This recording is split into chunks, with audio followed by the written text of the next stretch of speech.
Before I had a bike, I would sit in the orange plastic seat that's strapped to the back of my mom's bike, and she would put a chicken in the crock pot, and we'd ride through Veterans Park. And I know I told you this once before, but I fell in a creek there. I was looking as a little boy and looking at the little fish in the creek, and I lost my balance and fell in, and my mom walked me out of the park, and I was so embarrassed. I was crying, I was humiliated. And around that time, I fell off my red bike in front of all my neighbors. My knees were all scraped, and I just abandoned the bike in the middle of the road and went into my house for the night, bleeding and crying. And I blamed the bike. I do this still. I think I blame objects or other people's for my own dumb mistakes. Once I dropped a jar of pickles, and my first thought was, how can I blame this on Rebecca? Anyway, after months of not running, I returned to running, and I had a thought that all of the runs I've ever been on still live inside me, and when I run, I access them again. I don't know if the same holds true for bike riding, but it feels like I'm flying. Riding in the city, I'm hyper aware of the traffic, the streets, the lights. When I ride through the park, I look at the sky and the trees, and I melt into the air. I'm drinking Sapporo premium beer out of a big can. It's humid tonight. The city is quiet. A perfect May day, really. Lush trees, damp sidewalks. The setting sun shone gold through the pollen and water vapor and trees.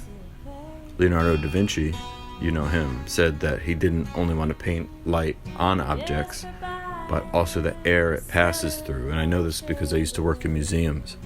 And shortly after I was fired from the Whitney, my cool bike was stolen.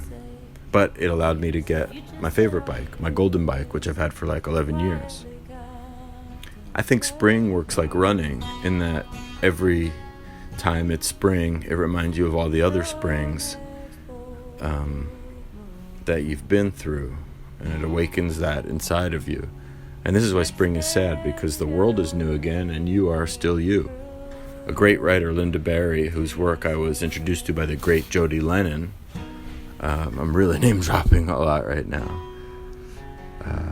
One time I went to see this movie called The Host, and Ethan Hawke was in the movie theater with me.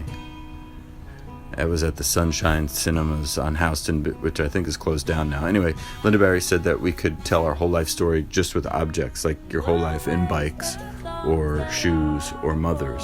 I'm certain she's right about that we carry our life with the objects in our heads along with everything else that's ever happened, and we haven't forgotten or still have the chance of being reminded of.